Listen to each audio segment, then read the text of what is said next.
Good morning বন্ধুরা, ঘুম ঘুম চোখে নতুন একটা ব্লগের সূচনা করছি। তোমাদের সবাইকে স্বাগত জানিয়ে একটা ছোট্ট গ্রুপ রাইড, 5 জনের ছোট্ট গ্রুপ রাইড হতে চলেছে। আমি অলরেডি লেট হয়ে গেছি, এখন ঘড়িকালের সময় বাজে 4:10। সো 4:10-এ আমি এখন বেলঘড়িয়া এক্সপ্রেস হতে আমি যাবো এখন টুয়ার্স দক্ষিণেশ্বরে কিন্তু বাদ বাকি রাইডাররা দাঁড়িয়ে আছে। তো প্রতিবার আমি বাড়ি থেকেই ব্লগ শুরু করি, বাট আজকে কিন্তু আমি ডিরেক্ট বেলঘড়িয়া এক্সপ্রেস হতে উঠে কিন্তু ব্লগ শুরু করলাম। তো ব্লগে জুড়ে থাকো, জার্নিটা পুরো এনজয় করতে থাকো।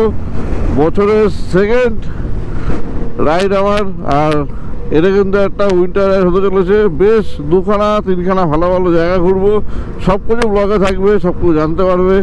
তো রেডি থাকো আর দেখতে থাকো পার্থ বন্ধু সবার। পুরো দক্ষিণেশ্বর মধ্যে কিন্তু বেরিয়ে পড়লাম। জয় মা, টান দিয়ে কিন্তু দক্ষিণেশ্বর মন্দির। আর আমরা এখন স্টেজ যাব ধুলাগড় টোল প্লাজা। তো রাত্রে অন্ধকারে আর ওদেরকে দেখালাম না, বিকজ কাউকে সেই মতো দেখা যাচ্ছে না, সবাই হেলমেট পরে রয়েছে। তো ধুলাগড়ে গিয়ে দাঁড়াই, তারপরে যে তোমাদেরকে সবার সাথে পরিচয় করিয়ে দেবো। তোমরা অনেকেই চেনো, যারা আমার আগের ব্লগ দেখেছো তারা অবশ্যই চেনো, আর যারা নতুন দেখছো তারা তো অবশ্যই চিনবে। আর সাথে কিন্তু আমার চ্যানেলটাকে সাবস্ক্রাইব করে সাথে থেকো, পাশে থেকো।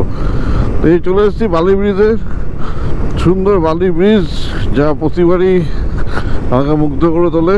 আর ডান দিকে মা ভবতারিণীর মন্দির। জয় মা,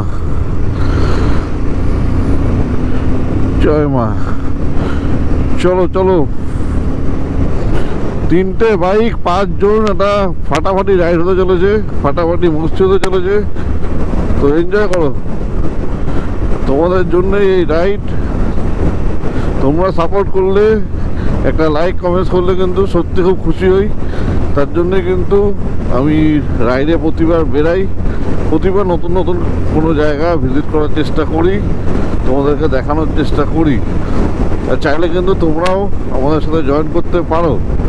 তো তার জন্য জাস্ট ফেসবুকে একটা পিন করে দিও, তাহলে কিন্তু সব কিছু ডিটেলস তোমরা পেয়ে যাবে। তো এখান থেকে কিন্তু আমরা বাঁ দিকে নিয়ে নিলাম খড়গপুরের দিকে, আর রাইট সাইডে চলে গেলে কিন্তু সোজা দিল্লি। আর আমরা এখন নিয়ে নিলাম কলকাতা চেন্নাই হাইওয়ে। তো রাত্রে অন্ধকারে কিন্তু বেশ চালাতে ভালো লাগে, আর হালকা হালকা ঠান্ডাও কিন্তু লাগছে। এখন কিন্তু সেই মতো কুয়াশা নেই, বাট ভোর হলে কিন্তু কুয়াশার চাপটা পড়বে। তো তার জন্য যতটা পারছি এগিয়ে যাচ্ছি। ভোরের দিকে না একটুখানি হালকা রেস্ট নিয়ে জানানো যাবে, অসুবিধা নেই, কোনো চাপ নেই। জীবনে কোনো চাপ নিয়ে লাভ নেই। নতুন বছর নতুনভাবে এনজয় করো, চাপ নিয়ে লাভ নেই। টেনশন চাপ জীবনে থাকবেই, সেইগুলোকে উপেক্ষা করেই কিন্তু রাইডে বেরোতে হবে। সো ফাইনালি এখন 5:04 আমরা চলে এসেছি ধুলাগড় টোল প্লাজা। রাস্তা ফাঁকা ছিল, বেশ কিন্তু ভালোই টান ঠেলে দিয়েছি। তো এখানে একটু করে চায়ের ব্রেক নেব। আর আমাদের আরেকজন রাইডার বন্ধু কিন্তু এখানেই আসবে, তার সাথেও দেখা হবে, তার সাথেও আড্ডা হবে। তার জন্য কিন্তু আমরা এখানটায় দাঁড়াবো। তো দেখা যাক, অনেক রাইডার বন্ধুরা এখানে রয়েছে, আমরাও দাঁড়াই, দেখি কাউকে চিনি কিনা। এই যে আমাদের স্যার চলে এসছে, শুভঙ্কর বাবু। তুমি তো নাকি দেখতে পেলে না আমার লোককে চলে এলে? খেয়াল করিনি, গোলাপ বললো গৌরবই দেখতে হবে। কখন বেরিয়েছো তোমরা? 4:30 দক্ষিণেশ্বর। আচ্ছা, দক্ষিণেশ্বর থেকে বলছি। এই যে আছে অরিত্র কিন্তু আমার সাথে যাচ্ছে, আর শুভঙ্কর বাবু যাচ্ছে কোথায় যাচ্ছে? আমরা যাচ্ছি বাগদা। আমাদের কোথায় নিয়ে যাচ্ছে অরিত্র বাবু? আমি চলো আপাতত গঙ্গনি, তারপর গঙ্গনি ঘুরে। ঘুম ভাঙেনি ছেলের এখন, চোখে ঘুম হয়নি, না শুয়েছি। এবার আমিও ঘুম হয়নি, আজ 12:30 সময় যা যায় গঙ্গনি দিয়ে বিষ্ণুপুর দিয়ে ঢুকবো, তারপর দেখি কোথায় যাওয়া যায়। চলো, কোনো প্ল্যান নেই, বেরিয়ে তো পড়েছি। এখন কিছু তো করতে হবে, ঘুরতে হবে, আর থাকবো 2 দিন। আজকে শুক্রবার, শুক্র শনি দুদিন কিন্তু আমরা ফুল এনজয় করব। আর হেলমেটে কিন্তু গোপ্রো লাগানো আছে, এই অবস্থায় কিন্তু ব্লগিং চলছে। তো আর এই যে আমাদের গৌরব বাবু এখন হেলমেট লাগাচ্ছে, হেলমেটে কাঁচ লাগাচ্ছে, হেলমেটে কাঁচ লাগাচ্ছে। কাঁচ ভেঙে গেছে ম্যাম আর অনিশা ম্যাম, অনিশাকে ম্যাম বললে ভালো লাগে, কিন্তু সঙ্গীতাকে বৌদি বললেই ভালো লাগে। তো বন্ধুরা ধুয়াগড়ে নেক্সট টাইম ধাবায় কিন্তু দাঁড়িয়েছিলাম, বাট ও লাভের লাভ হলো না, চায়ের দোকানটা বন্ধ রয়েছে। তো আমরা এখন স্ট্রেট চলে যাচ্ছি কোলাঘাটের দিকে। হ্যাঁ, স্ট্রেট আগাতে থাকি, তারপরে গিয়ে কোথাও কোথাও দাঁড়াবো। দেখা যাক কোথায় গিয়ে দাঁড়ানো যায়। ইচ্ছা আছে তো খড়গপুরে গিয়ে ডিরেক্ট দাঁড়ানোর, বাট মনে হয় না খড়গপুর অবধি পৌঁছানো যাবে বলে। তো চলো জার্নির মজা নাও, জার্নিদের সাথে থাকো আর দেখতে থাকো পার্থ বন্ধু সবার। ভালো লাগলে লাইক করে দিও, না ছোটো করে কমেন্টস করে দিও, খুব দরকার তোমাদের লাইক আর কমেন্টসগুলো। তো ওয়েলকাম টু কোলাঘাট ব্রিজ। ও এই হলো সকালের ওয়েদার, এই হলো সকালের ভিউ। সুন্দর কোলাঘাট ব্রিজ, নিচ দিয়ে চলে যাচ্ছে রূপনারায়ণ নদ। আর আমরা সব কটা বন্ধু কিন্তু একসাথে রাইডের মজা নিচ্ছি। তো এই তো জীবন, এটাই আনন্দ করে কাটাতে হবে। তো এইসব ফিল করার জন্যই কিন্তু সকাল সকাল বেরোনো, সকাল সকাল রাইডে জয়েন করা। বন্ধুরা সকাল সকাল বেরোনোর মজা কিন্তু এটাই, সুন্দর একটা ভোরের সকাল দেখা যায়। আর রাস্তাঘাটে মোটামুটি কম বেশি ফাঁকাই থাকে, তো রাইডের জন্য কিন্তু বেস্ট টাইম। ভোর ভোর বেরিয়ে পড়ো, একদম 2-2.5 ঘন্টা একটা সুন্দর রাইড হবে। বেশ অনেকটা কিলোমিটার কিন্তু কভার করা যায়। To the city streets, we began to feel the fire. We rise like tall buildings as the chemicals they take us higher. The night's young and it's just begun as she puts her hand in mine. We wanna chase the night, wanna dance to the light, pull the stars from the sky, just two hearts running wild. Never sleep, never stop, as we shout from the top. We're gonna be two hearts running wild.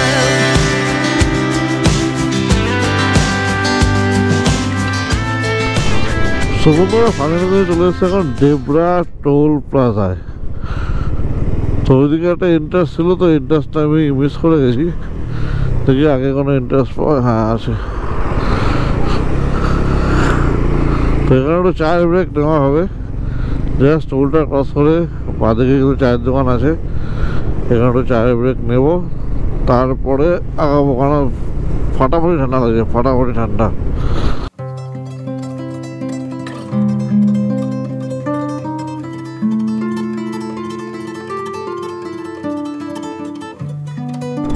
বেশ কিছুক্ষণ কিন্তু চায়ের break নিলাম, বেশ ঠান্ডাও লাগছিল। তো এবার আমরা আগাচ্ছি খড়গপুরে দিয়ে, খড়গপুরে গিয়ে ব্রেকফাস্ট করার ইচ্ছা আছে। এখন কটা বাজে? 7:38। তো বেশ কিন্তু সময় লাগলো আমাদের।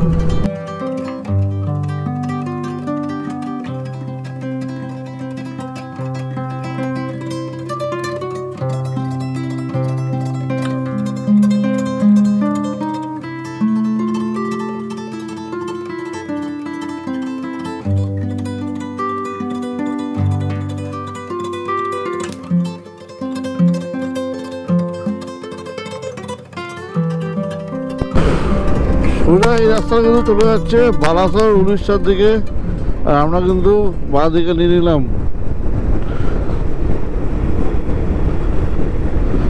সেখান থেকে পুরো একটা চক্কর নিয়ে তারপর নিচের দিকে নামতে হবে। তো জাস্ট বন্ধুরা আমরা ব্রেকফাস্ট করে বেরোলাম। ব্রেকফাস্টে গৌরব খেলো মুড়ি ঘুগনি, আর আমরা খেলাম ডিম টোস্ট। তো কোনো রকমে ব্রেকফাস্ট করে আমরা এখন যাচ্ছি গনগনির উদ্দেশ্যে, কিন্তু তার আগে আমরা কয়েকটা ফরেস্ট ঘুরবো। ফরেস্টের নাম আমি বর্তমানে এখন জানি না, কারণ প্ল্যান আমি কোনো সেট করিনি, প্ল্যান পুরোটাই সেট করেছে অরিত্র। তো অরিত্রর থেকে জেনে আমি অবশ্যই তোমাদেরকে জানাবো। সামনেই পড়বে ফরেস্টটা, তো চলো সবই তোমাদের সাথে শেয়ার করবো, সবই তোমাদেরকে দেখাবো। তো এবার কিন্তু দুদিকে বেশ ঘন জঙ্গল। চলো তোমাদের জন্য একটা সুন্দর 360 shot. Our hearts beat to the city streets. We began to feel the fire. We rise like tall buildings as the chemicals they take us higher. সবাই মোটামুটি এখন ব্যস্ত, জঙ্গল পেয়ে সবার মুড একদম ফ্রেশ হয়ে যাবে, তাই না?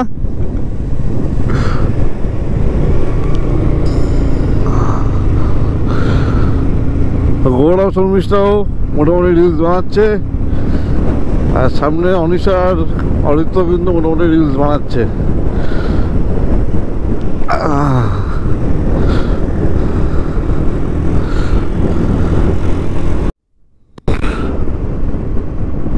জঙ্গলের এখানে অনেকক্ষণ বেশ দাঁড়ালাম, দাঁড়িয়ে কিন্তু অনেকগুলো ফটো তোলা হলো, আর সেগুলো কিন্তু আমাদের ইনস্টাগ্রাম হ্যান্ডেলে কিন্তু আপলোড হবে। তো ডেসক্রিপশনে কিন্তু ইনস্টাগ্রামের হ্যান্ডেল, ফেসবুকের হ্যান্ডেল দুটোই দেওয়া আছে, তোমরা কিন্তু ফলো করে নিও। আগের বছর যখন গনগনি এসেছিলাম তখন কিন্তু আরামবাগ হয়ে জয়পুর ফরেস্টে কিন্তু আমরা গনগনি গেছিলাম, বাট আজকে কিন্তু অন্য রাস্তা দিয়ে যাচ্ছি, আলাদাই একটা ফিল নিতে। আর সেটাও কিন্তু ভার্চুয়ালি তোমার সাথে শেয়ার করছি। বেশ কিন্তু ভালো লাগছিল জঙ্গলটা। তো বন্ধুরা, আমাদের গনগনি যাওয়ার প্ল্যানিং ছিল, কিন্তু মাঝে অরিত্রর বাইকটা স্টার্ট নিতে প্রবলেম হচ্ছিল, তো তার জন্য গ্যারেজে অনেকটাই সময় আমাদের কেটে গেল। এখন প্রায় বাজে কটা বাজে, 12টা 1, প্রায় 1 ঘন্টার উপরে কিন্তু আমাদের গাড়ির পিছনেই সময় চলে গেল। তাই আর গনগনির দিকে আমরা আগাচ্ছি না, ডিরেক্ট আমরা পৌঁছে যাচ্ছি এখন মুকুটমণিপুরের উদ্দেশ্যে। এখান থেকে মুকুটমণিপুরের ডিস্টেন্স দেখাচ্ছে 62 কিলোমিটার, 1.5 ঘন্টা মতো লাগবে। তাই মুকুটমণিপুরে গিয়েই একবারে লাঞ্চ মাঞ্চ করবো। তো ফেরার দিন যদি পারি তো গনগনি হয়ে ফিরবো, আর না হলে নেক্সট টাইম।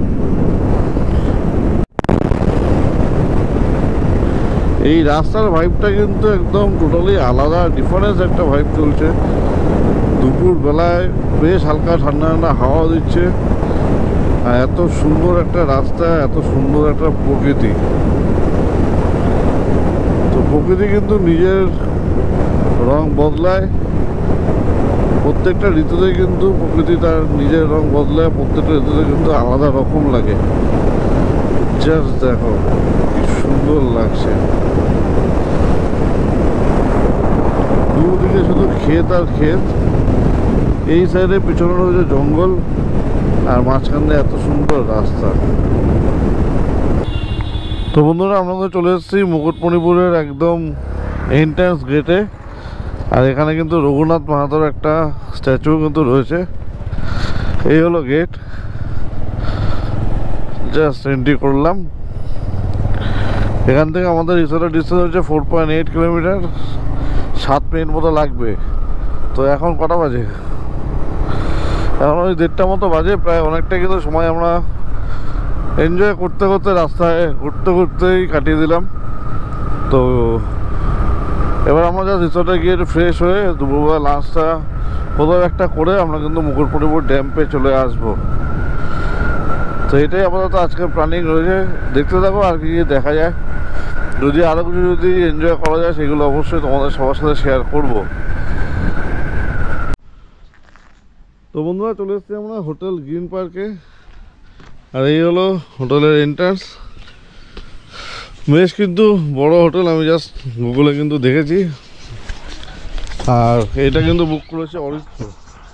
বেশ সুন্দর একটা কিন্তু হোটেল রয়েছে, সামনের অ্যাম্বিয়েন্সটা কিন্তু বেশ ভালো।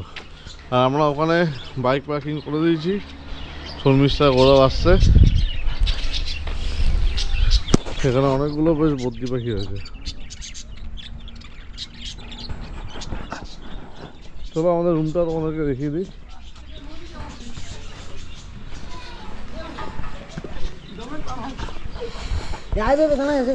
এখানে বাচ্চাদের খেলার পার্কও রয়েছে।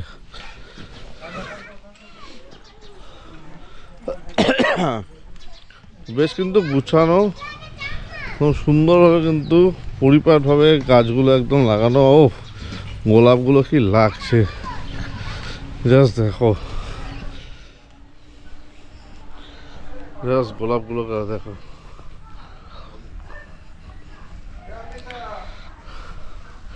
ওই যে বাঁদিকের উপরে, বাঁদিকের উপরে জাস্ট কি লাগছে দেখতে, পুরো একদম গুছানো। আর অনেক তো খুব চাপ হয়ে গেছে দুখানা লাগেজ নিয়ে আসতে।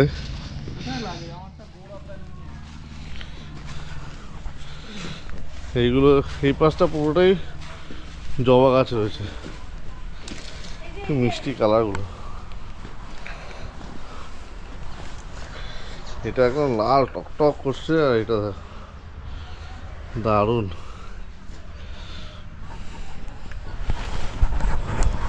সুন্দর একটা অ্যাম্বিয়েন্স, সুন্দর একটা রিসর্ট, বেশ ভালো নিরিবিলি, আমাদের জন্য কিন্তু পারফেক্ট। তো আজকের দিনটা আমরা এখানেই থাকবো, কালকে আবার এখান থেকে চলে যাবো বেলপাহাড়ি। তো এখন জাস্ট একটু ফ্রেশ হবো, ফ্রেশ হয়ে কিন্তু আমরা বেরিয়ে পড়বো মুকুটমণিপুর ড্যামের উদ্দেশ্যে। তো চলো বন্ধুরা, ব্লগে জুড়ে থাকো, দেখতে থাকো। তো বন্ধুরা, এই হলো আমাদের রুম, এই একটা রুম, আর পাশেও কিন্তু সেমই এরকম একটা রুম নেওয়া হয়েছে, বাট ওটা একটু ছোটো। এখানে আমরা 3টে ছেলে থাকবো, আর পাশের রুমটাতে, এই পাশের রুমটাতে 3টে মেয়েরা থাকবে। ওরা অলরেডি ঢুকে গেছে।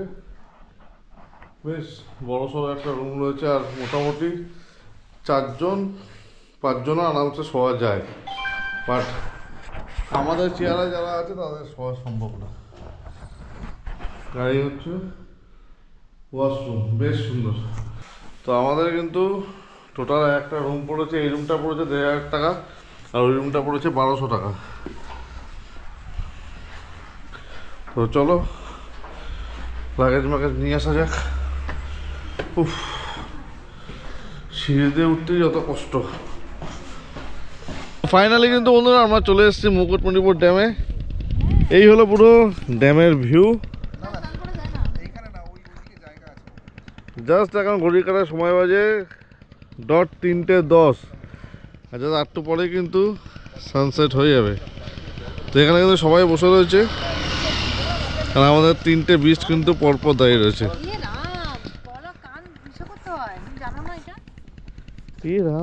তারপর গলা কান কি করতে হয়? টিপে ধরতে হয়, টিপে ধরতে হয়। সুন্দর জায়গাতে আনার জন্য অরিত্রকে আমাদেরকে থ্যাংক ইউ বলা হয়। হ্যাঁ, অরিত্রকে খাওয়াতে গালাগালি খেয়েছে, কিন্তু এখন এই জায়গাটা এসে ওকে থ্যাংক ইউ বলি। না না, ছেলে ভালো, গালাগালি কেন খাবে, সেরকম বলিস। তো জাস্ট কিন্তু মেঘলা হয়ে রয়েছে, আর কিন্তু অসাধারণ ভিউটা লাগছে। জাস্ট একবার তোমরা দেখো, ওই দূরে কিন্তু দ্বীপগুলো দেখা যাচ্ছে, আর জাস্ট নৌকাগুলো চলছে। অসাধারণ ভিউ লাগছে, অসাধারণ।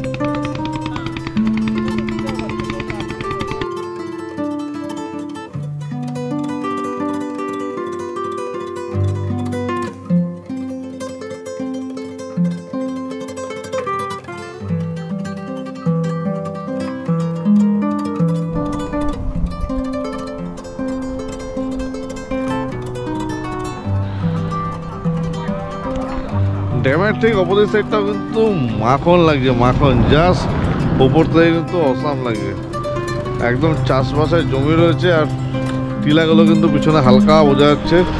দারুণ লাগছে, দারুণ। যা সানসেট হওয়ার টাইম কিন্তু হয়ে এসছে, আর এই হচ্ছে আমাদের 3টে বাইক পরপর দাঁড়িয়ে রয়েছে। একদিনে ছুটি কাটাতে কিন্তু মুকুটমণিপুর কিন্তু বেস্ট জায়গা, বেশি কিলোমিটার না, 250 কিলোমিটার কলকাতা থেকে, বেস্ট জায়গা, আসতে পারো। আর কন্ট্যাক্ট নাম্বার হোটেলের আমি ডিসক্রিপশানে দিয়ে দিয়েছি, চাইলে কিন্তু তোমরা কন্ট্যাক্ট করে নিতে পারো। আমি বলে দিচ্ছি, আমরা 3টে ছেলে যে রুমটায় আছি তার ভাড়া নিচ্ছে 1500 টাকা, আর দুটো মেয়ের জন্য যে রুমটা নেওয়া হয়েছে সেটার ভাড়া 1200 টাকা। তো এই হলো পুরো মাইথন ড্যামের একটা সুন্দর ভিউ। 1 ঘন্টার উপরে কিন্তু সময় কাটিয়ে আমরা মোটামুটি অনেক ফটো ভিডিও করলাম, সবাই সবার বাইক চালালাম, ফুল মস্তি করলাম, অনেকক্ষণ আড্ডা মারলাম। এখন জাস্ট সানসেটের সময়, আর পুরো কিন্তু জলের উপর কিন্তু সূর্যের ছায়াটা পড়ছে, হেভি লাগে দেখতে। জানি না গোপ্রো কতটা জাস্টিস করতে পারছে, বাট আমরা কিন্তু খালি চোখে দারুণ এনজয় করছি।